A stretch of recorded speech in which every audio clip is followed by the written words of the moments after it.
días, hermanos, ¿cómo están? Dios les bendiga. Bueno, esperamos que ayer hayan disfrutado aquellos que pudieron abrir su hogar, de estos cultos que se han planeado en los hogares para poder compartir con otros lo que para nosotros es y por qué celebramos la Navidad. Y repetir un anuncio que se dio ayer también a través del grupo de la iglesia, pero por las dudas lo volvemos a compartir. No salimos a la plaza en el día de ayer, estaba todo preparado, los stands, los carteles, los folletos, pero estábamos ahí, que llovía, en algunos lugares llovió, en casa por ejemplo llovió a la tarde en algún momento, y decidimos, la propuesta fue pasarlo para el próximo sábado. Entonces diría el anuncio a la misma hora y por el mismo canal, no, a la misma hora y en la misma plaza o en las mismas plazas. El sábado que viene entonces va a ser la actividad en la calle para los que se quieran sumar. El punto de encuentro va a ser acá a las 15 horas, tal como convocó el pastor Gastón. Y lo que pedimos, yo estaba preocupado el jueves pasado, quiero ser sincero, porque creo que hay cosas que la iglesia va a tener que reflejar la memoria. Y es que la batalla de salir a la calle el sábado no se libra el sábado, se libra en la semana previa, en la oración. Y en la reunión de oración del jueves pasado fuimos 5.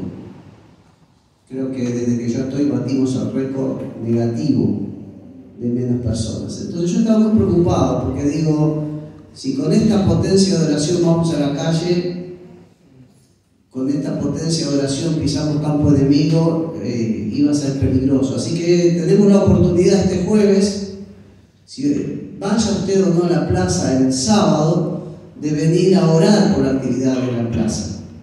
Porque el jueves en la oración, en el poder del acuerdo, es donde se define la victoria del sábado. ¿Estamos de acuerdo? Bien. No me digan que sí, si no vengan el jueves, y creo que esto va a dar un buen resultado. Una cosa que me fascinaba de chico, de muy chico, era el arbolito de Navidad.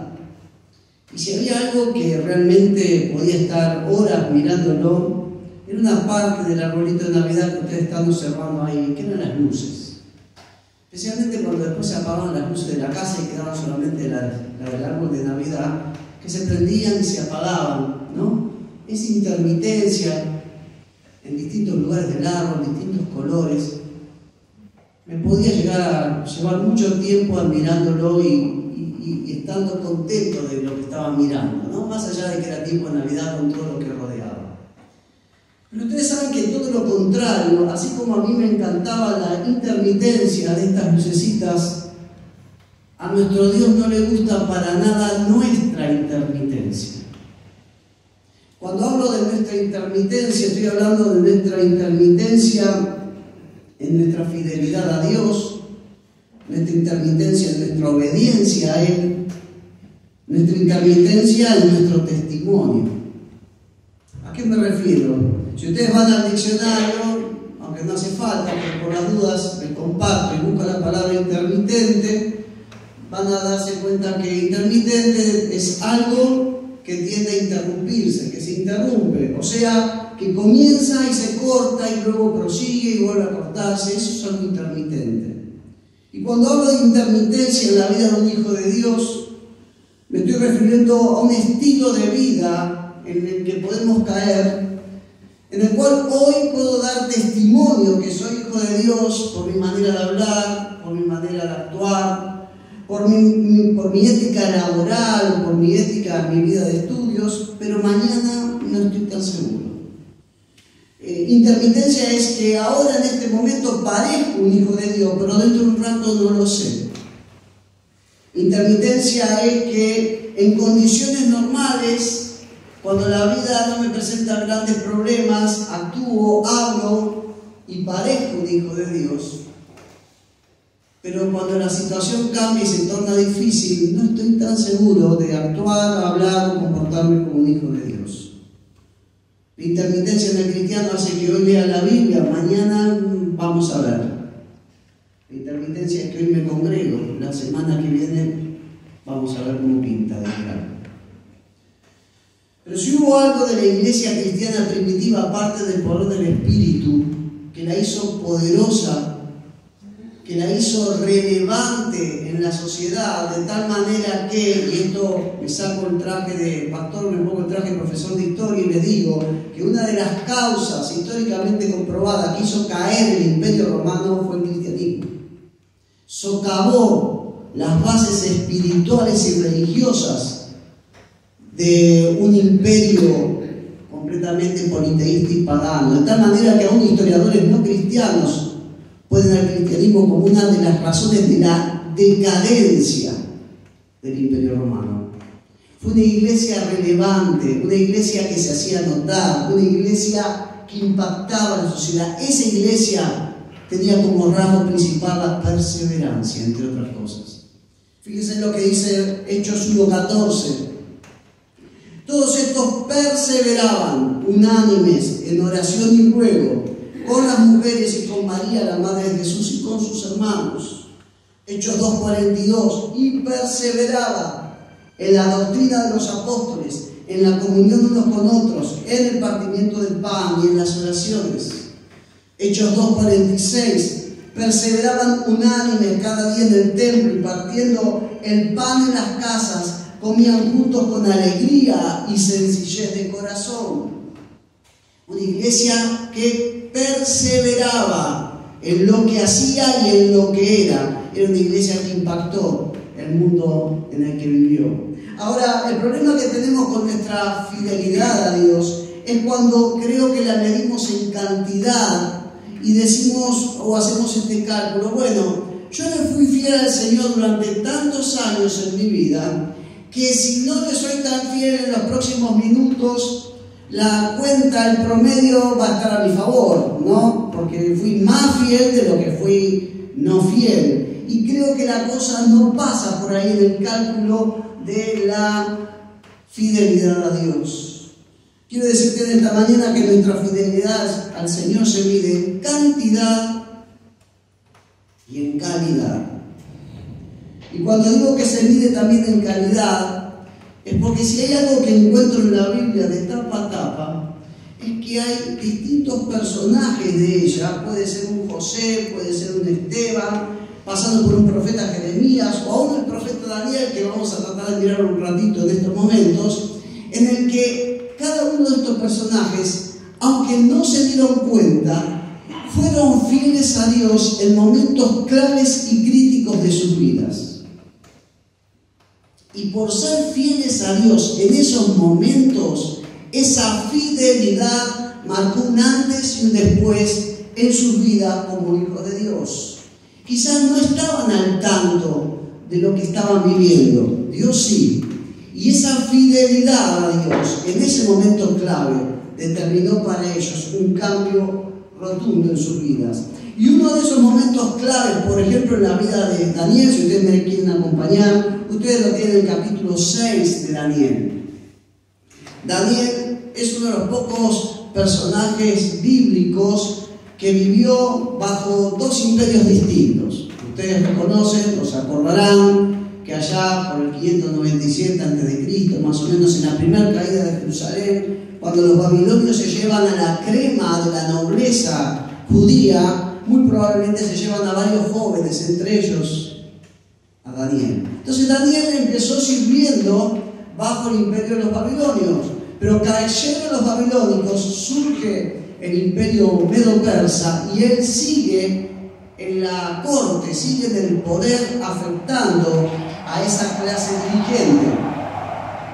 Y ahí llegamos a Daniel 6, los primeros 3 versículos. Daniel 6, 1 al 3, vamos a leer lo que dice la palabra de Dios. Dice así: pareció bien a Darío constituir sobre el reino 120 sátrapas que gobernaran en todo el reino, y sobre ellos 3 gobernadores, de los cuales Daniel era uno, a quienes estos sátrapas dieran cuenta para que el rey no fuera perjudicado. Ustedes se imaginan, ¿no? La estructura organizativa del imperio persa, en vez de provincias, tenía satrapías. Al frente de cada una de estas provincias, si me permiten la expresión, o divisiones del imperio persa, había un sátrapa. Pero por arriba de los sátrapas y antes del emperador, determinó a cada Darío poner 3 gobernadores. Uno de ellos era Daniel. Dice el versículo 3 de este mismo capítulo 6 de Daniel: pero Daniel mismo era superior a estos sátrapas y gobernadores.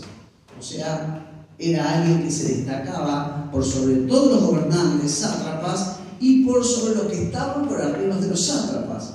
¿Por qué dice la palabra de Dios? Porque había en él un espíritu superior. De tal modo que fíjense cómo remata este versículo 3. Y el rey pensó en ponerlo sobre todo el reino.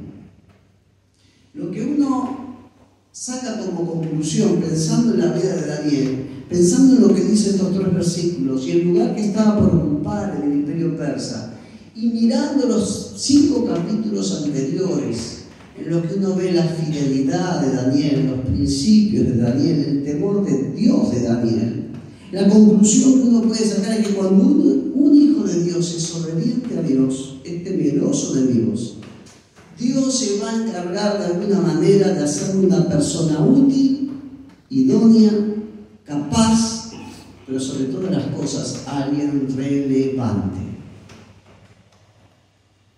Uno sueña con cristianos que no solamente lleguen al poder, sino que lleguen al poder con el temor de Dios. No es simplemente llegar al poder por llegar. Y Daniel fue alguien que Dios levantó para llegar a ser alguien relevante. Lo primero entonces que podemos tener en claro en esta mañana, y es el primer punto de esta mañana, es que nuestra fidelidad a Dios va a producir en este mundo, en algunos, respeto y admiración, y en otros, la decidida y satánica intención de hacernos caer. Repito, en este mundo caído, nuestra fidelidad a Dios va a producir efectos opuestos en este mundo. En algunos va a haber un respeto, en otros la decidida intención de hacernos caer de alguna manera. Por eso seguimos leyendo los versículos 4 y 5 para que me entiendan a qué me estoy refiriendo.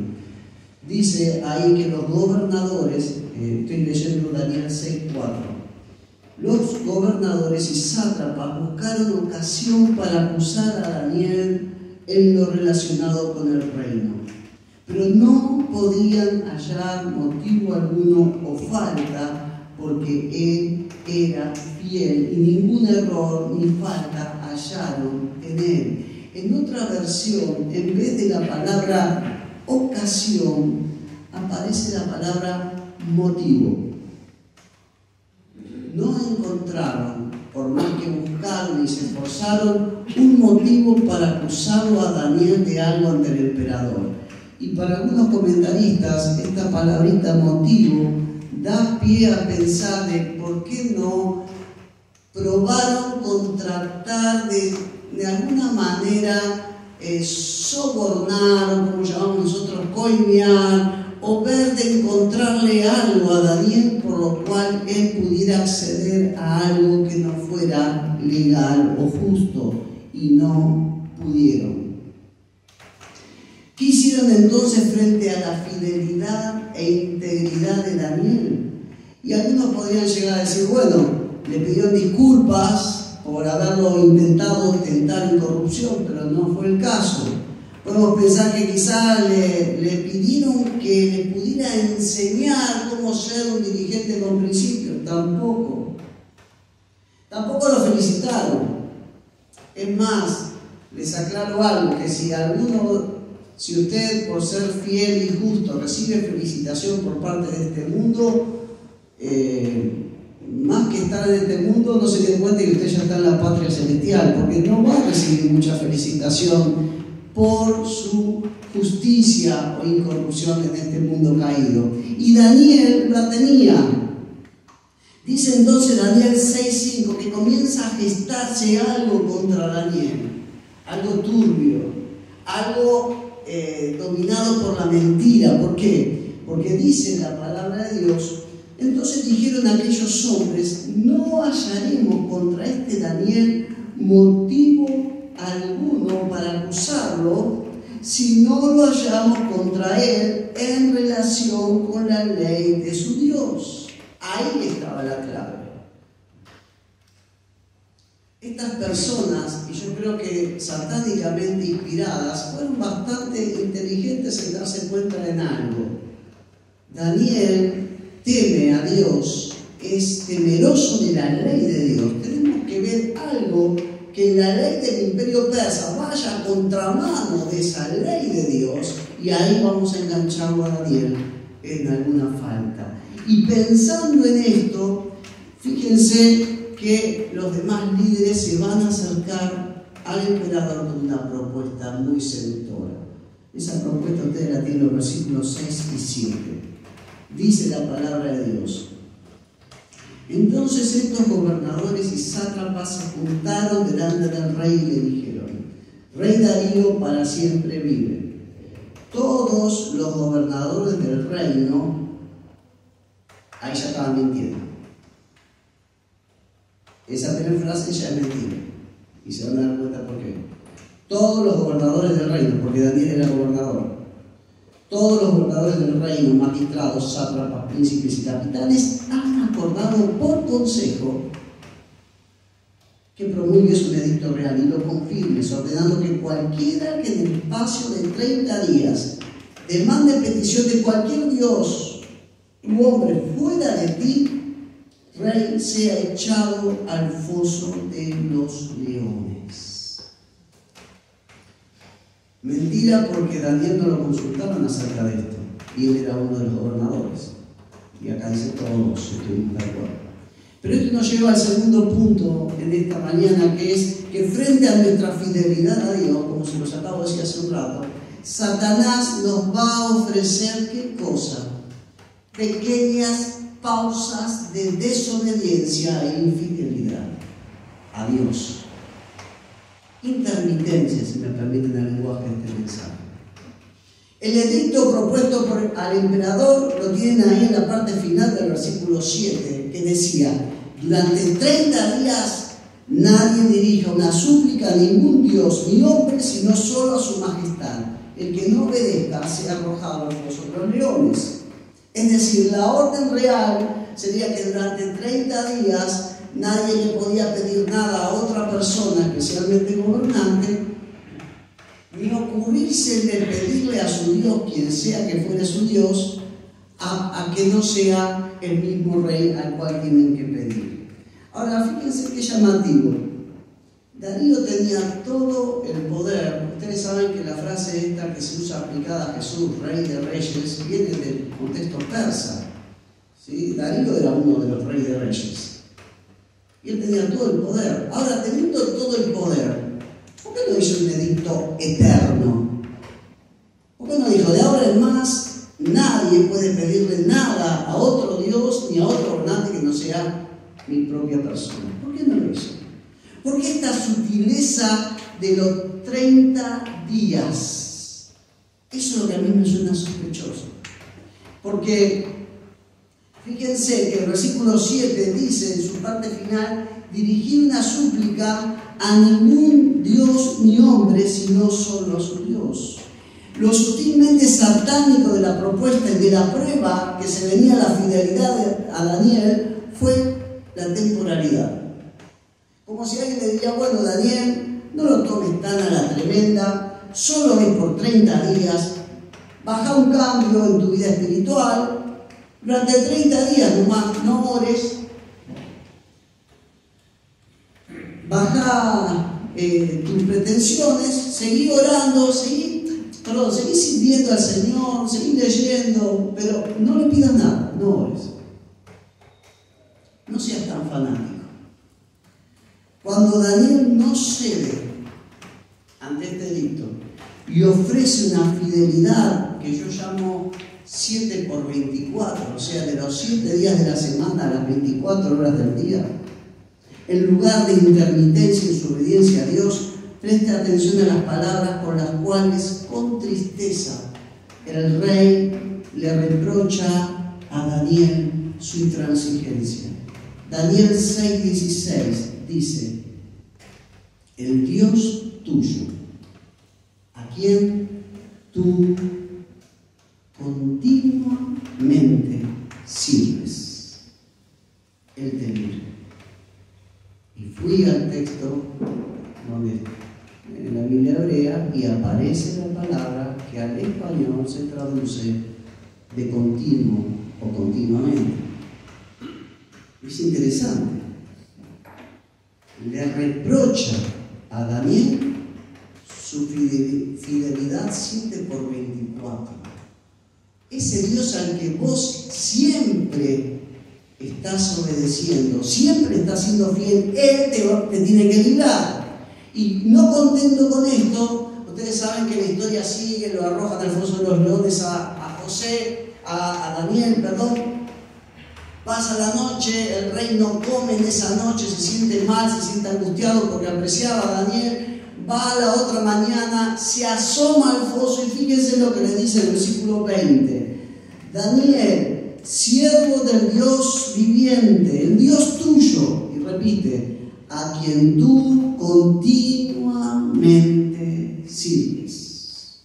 ¿Te has podido librar de los leones? Obviamente que no me esperaba escuchar una voz del otro lado del foso, pero lo escuchó y Daniel le dijo que sí. El edicto real al que debió dar una respuesta a Daniel era satánicamente sutil en este aspecto de la temporalidad. Eran solo 30 días. Es más, si ustedes lo comparan con el edicto que se les impuso a los 3 amigos de Daniel, ¿se acuerdan de adorar esa estatua que representaba al emperador babilónico? Ahí era la orden de adorar a otro Dios. Acá no había orden de adorar a otro Dios.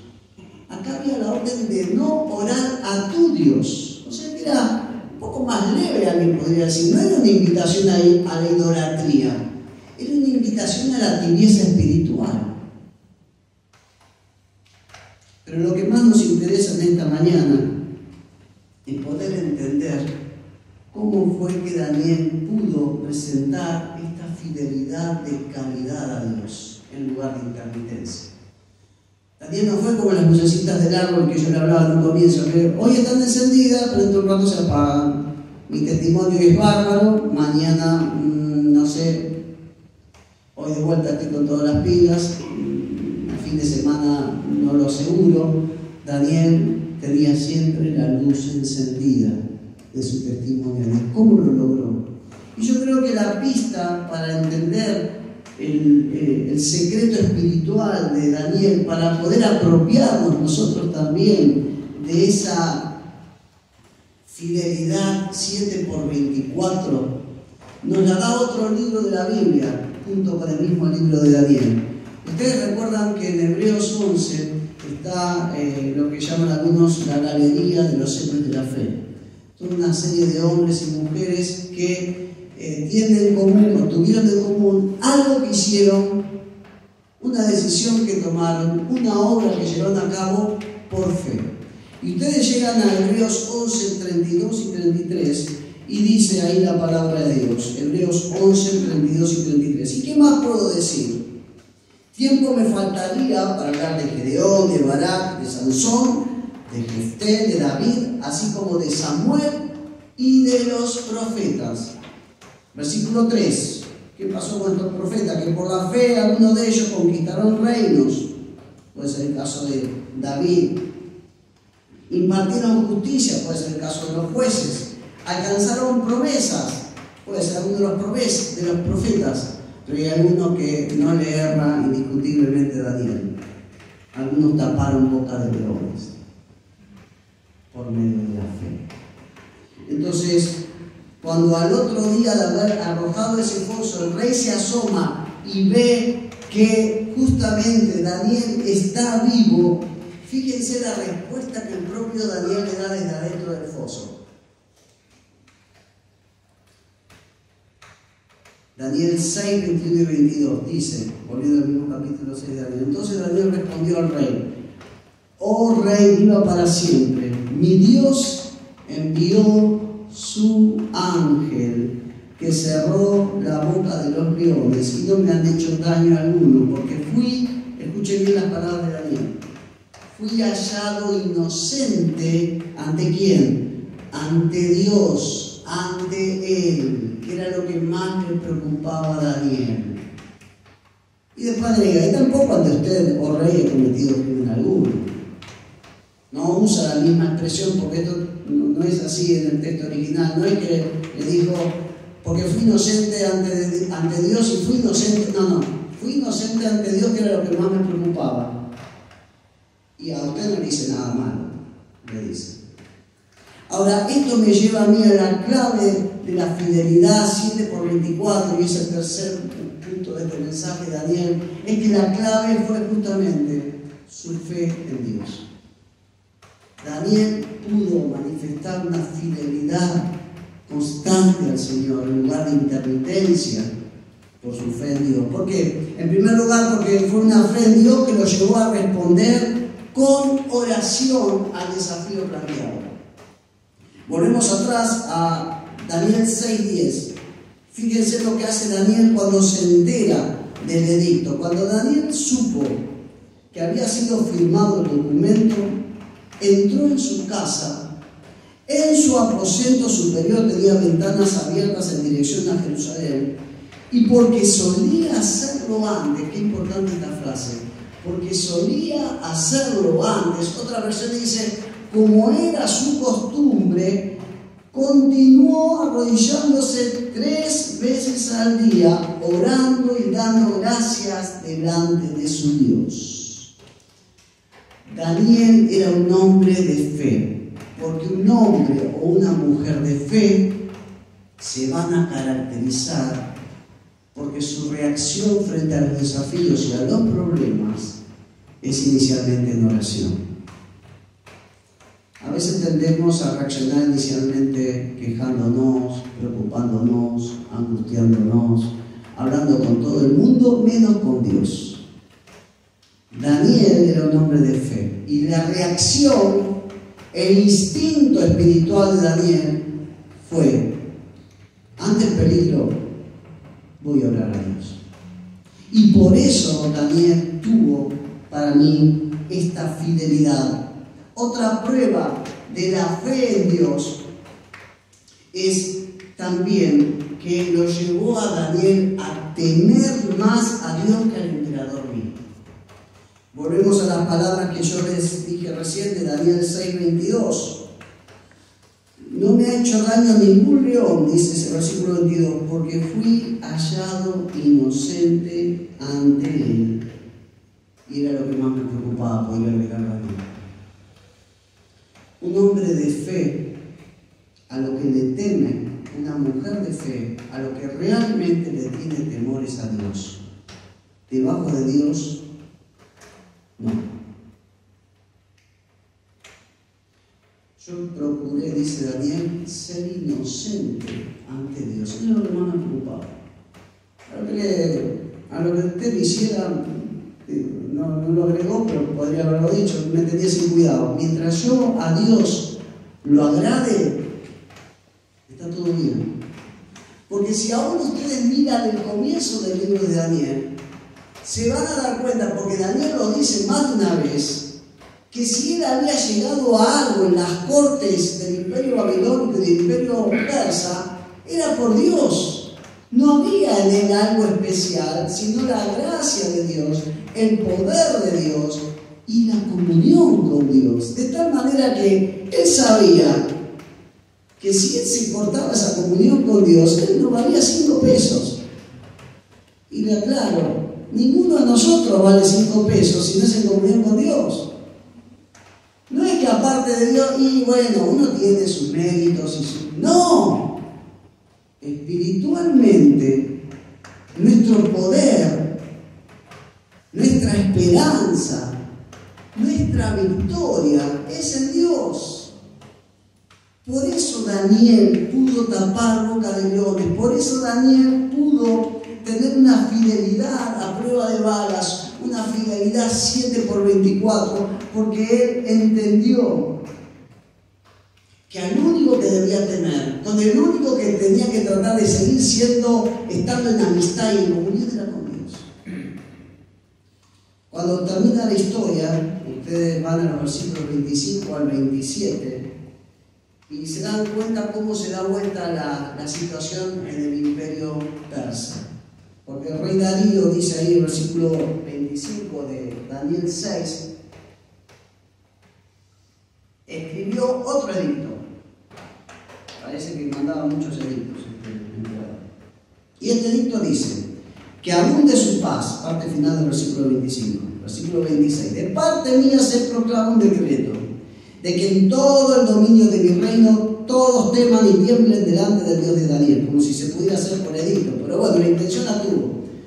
Porque Él es el Dios viviente que permanece para siempre y su reino no será destruido y su dominio durará para siempre. Parecen las palabras del nombre de la Biblia, el nombre de Dios, ¿no? Él es el que libra y rescata, hace señales y maravillas en el cielo y en la tierra, el que ha librado a Daniel del poder de los leones.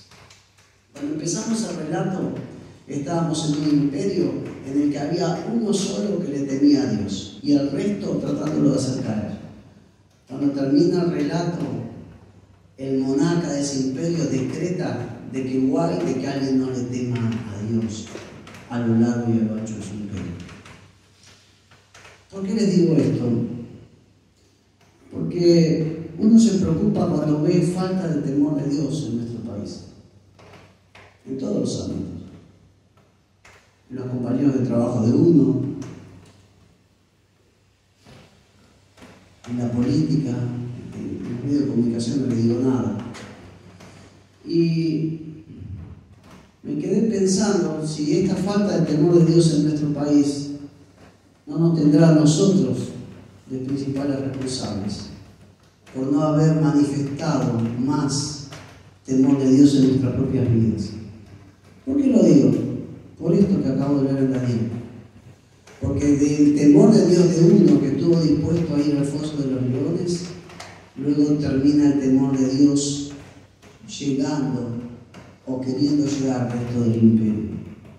Fidelidad 7x24 o intermitencia. Porque la verdadera fidelidad es algo de todos los días, de aquel día que parece ser el más importante y trascendente de nuestras vidas, hasta el día más común que pareciera que no va a pasar nada.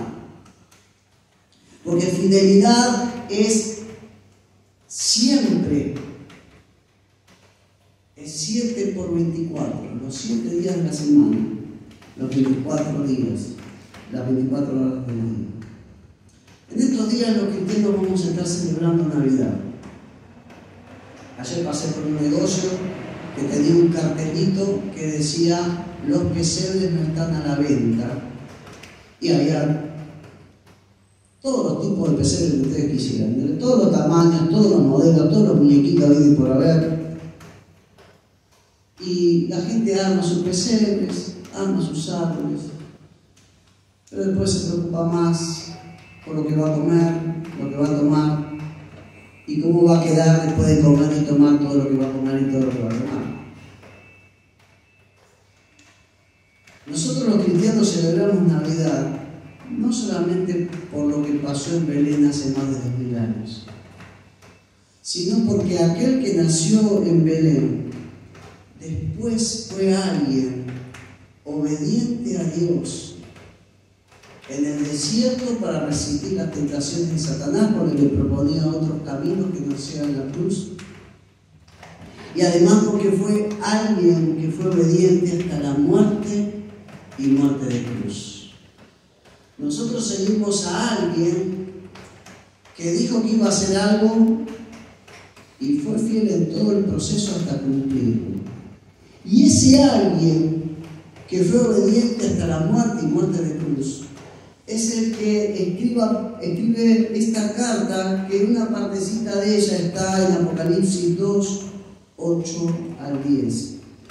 Solamente extractos. Dice, el que está escribiendo es el primero y el último. O sea, el que estuvo en lo máximo de la gloria y que estuvo en lo más bajo por obediencia. El que estuvo muerto y resucitó. Esa persona que fue fiel te manda este mensaje. No temas lo que has de sufrir. Para probarlos, el diablo arrojará a algunos de ustedes en la cárcel y los estará persiguiendo durante 10 días. Pero después, ¿qué dice? Sé fiel hasta la muerte y yo te daré la corona de la vida. Esta frase medio intimidante, ser fiel hasta la muerte, se puede entender de dos maneras. Que yo sea fiel a Dios hasta que parta de este mundo, hasta la muerte, o que yo sea capaz de ser fiel a Dios hasta las últimas consecuencias, como le pasó a David. Sea para una o sea para la otra, necesitamos una fidelidad 7/24, no intermitencia. Y esa fidelidad solamente viene de nuestra fe en Dios. Vamos a inclinar nuestra cabeza, vamos a hablar con Dios. Sé fiel hasta la muerte y yo te daré la corona de la vida. Padre, gracias porque seguimos a alguien que cuando estuvo en este mundo lo que dijo lo cumplió, lo que prometió realizó, nunca se desdijo en sus palabras, nunca cambió su discurso, sino que nuestro Señor Jesucristo fue obediente a ti hasta la muerte y muerte de cruz. Y gracias porque es este Jesús, nuestro Señor, el que ahora nos desafía a ser fieles a Dios, a ti, Padre. Y Señor, queremos realmente enfrentar lo que resta de este año con decisiones firmes. Cada uno de nosotros, como miembros de esta iglesia, como discípulos de Jesús, como hijos tuyos, de ser personas fieles a ti. Señor, sabemos que las situaciones pueden cambiar y pueden dejar de ser placenteras para tornarse peligrosas. Pero Señor, queremos en esta mañana tomar la decisión de serte fieles. En lo que nos pidas, lo poco o lo mucho, serte fieles. Que la luz tuya en nosotros no se vea opacada en ningún momento, ni apagada. No queremos ser intermitentes. Queremos alumbrar a través tuyo las tinieblas de esta sociedad. Señor, en el nombre de Jesús, derrama ahora temor de ti en la vida de cada uno de mis hermanos y hermanas aquí presentes. Señor, que podamos volver a tenerte en el primer lugar de nuestras vidas.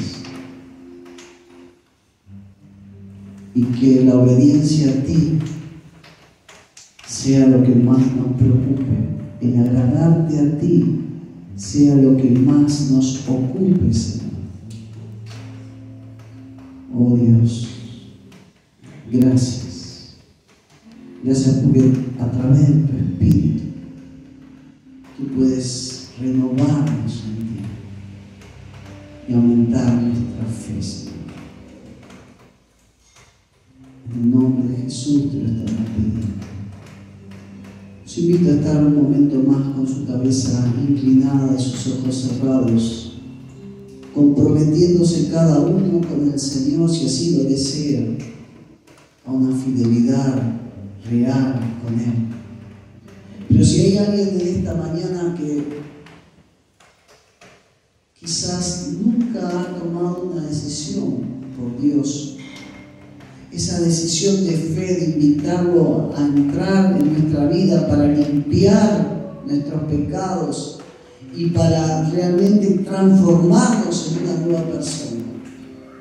Si hay alguien que todavía no ha tomado realmente esta decisión, hoy tiene la posibilidad de hacerlo. Y si usted desea invitar a Dios a entrar en su vida para comenzar una nueva vida, teniéndolo a Dios en primer lugar, yo le invito a repetir conmigo esta sencilla oración.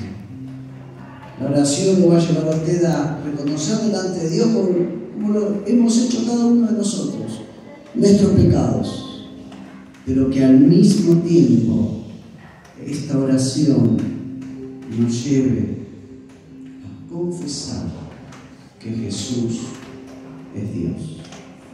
Si alguien lo desea hacer por primera vez, lo animo a que repita conmigo esta oración. Padre Dios, en esta hora me acerco a ti para reconocer mis pecados, pero también para pedirte perdón por ellos.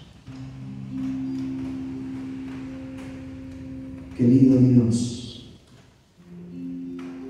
confieso que Jesús de Nazaret es Dios y que Él en la cruz pagó el castigo de mis pecados.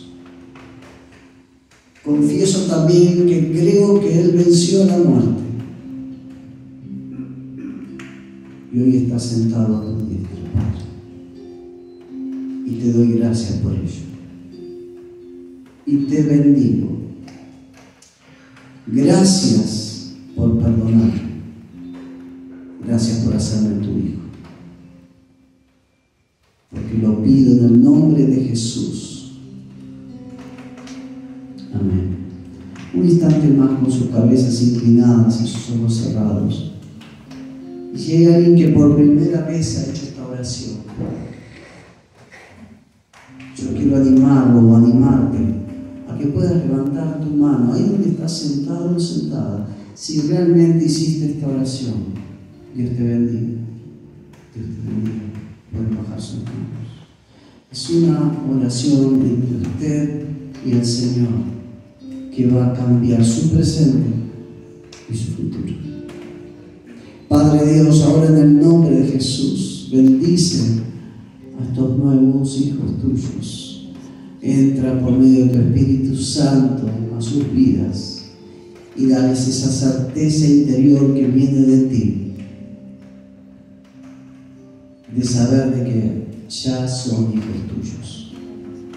Gracias, Dios, porque tú siempre nos vas a desafiar a más y estamos dispuestos a hacerlo en el nombre de Jesús. Amén.